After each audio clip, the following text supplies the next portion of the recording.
Halo, kembali lagi bersama saya Syukma Zulanda. Baiklah, di sini saya akan memaparkan apa itu pasar. Sebelumnya saya ingin tanya, teman-teman ada yang tahu ini apa? Ya, tepat sekali, ini adalah salah satu contoh pasar. Sebelum lanjut, sebenarnya apa sih itu pasar? Kita sering kali ke pasar bersama orang tua kita membeli baju, tas sekolah, dan lainnya. Tapi apa sih pengertian pasar itu? Ya, langsung saja. Pasar dalam ilmu ekonomi adalah tempat bertemunya penjual dan pembeli. Tidak selalu memerlukan lokasi fisik dan biasa merujuk kepada suatu negara tempat suatu barang dijual dan dipasarkan. Pasar juga memiliki karakteristiknya loh. Ada yang tahu nggak ini pasar apa? Penasaran? Jangan di skip-skip ya, nanti terlewatkan loh informasi pentingnya. Yuk langsung saja simak. Pasar persaingan sempurna. Pasar ini adalah sebuah jenis pasar dengan jumlah penjualan dan pembeli yang sangat banyak, dan produk yang dijual bersifat homogen.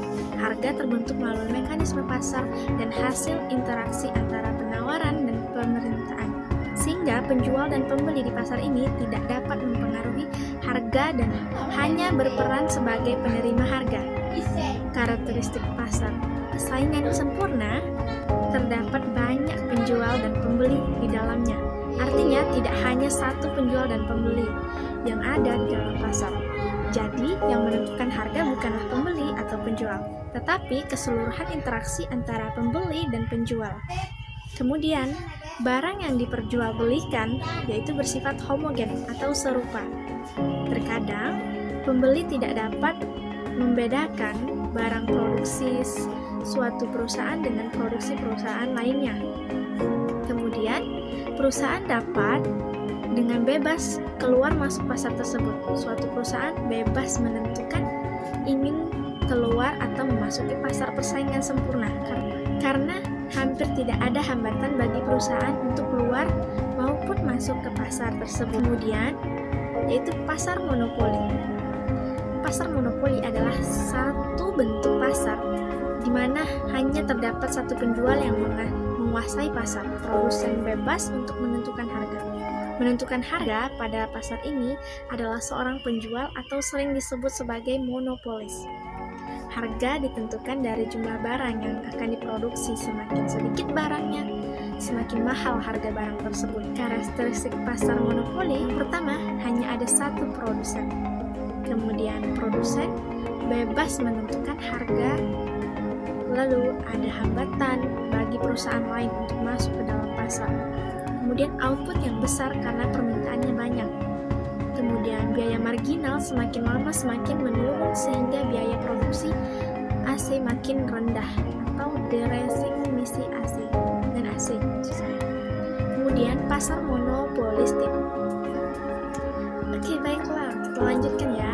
Pasar selanjutnya adalah pasar monopolistik. Pasar ini adalah salah satu bentuk pasar di mana terdapat banyak produsen yang menghasilkan barang serupa, tetapi memiliki perbedaan dalam beberapa aspek penjual. Penjual pada pasar monopolistik tidak terbatas, namun setiap produk yang dihasilkan pasti memiliki karakter tersendiri yang membedakannya dengan produk lainnya. Produsen memiliki kemampuan untuk memengaruhi harga pasar. Karakteristik pasar monopolistik. Yang pertama, terdapat banyak penjual. Oleh karena itu, suatu produsen hanya memiliki pengaruh yang kecil dalam penentuan harga barang. Kemudian, barang dihasilkan ini berbeda corak. Ini adalah faktor terpenting. Uang membedakan pasar persaingan monopolistik dengan pasar persaingan sempurna. Secara fisik, membedakan produksi suatu perusahaan dengan produksi perusahaan lainnya, kemudian masuk ke dalam industri sangat mudah. Hambatan untuk masuk ke dalam pasar ini tidak sesulit dalam pasar monopoli atau oligopoli, tetapi juga tidak semudah dalam pasar persaingan bebas karena butuh modal yang besar untuk menghasilkan barang yang berbeda corak dengan sudah tersedia di pasar. Kemudian pasar oligopoli. Pasar oligopoli adalah pasar di mana penawaran suatu jenis barang dikuasai oleh beberapa perusahaan. Umumnya jumlah perusahaan lebih dari 2, tetapi kurang dari 10.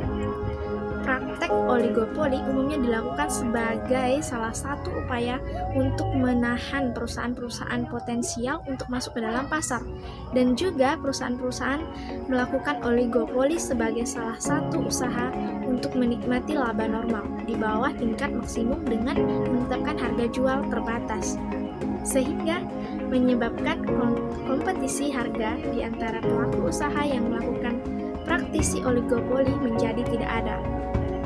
Karakteristik pasar oligopoli ini yang pertama yaitu sedikit produsen dalam suatu pasar akibat keputusan yang diambil oleh suatu produsen akan sangat memengaruhi produsen yang lain. Oleh karena itu, produsen-produsen yang ada saling bersepakat untuk melakukan tindakan bersama di dalam menentukan harga dan tingkat produksi. Kemudian, produksi yang dihasilkan homogen atau sama.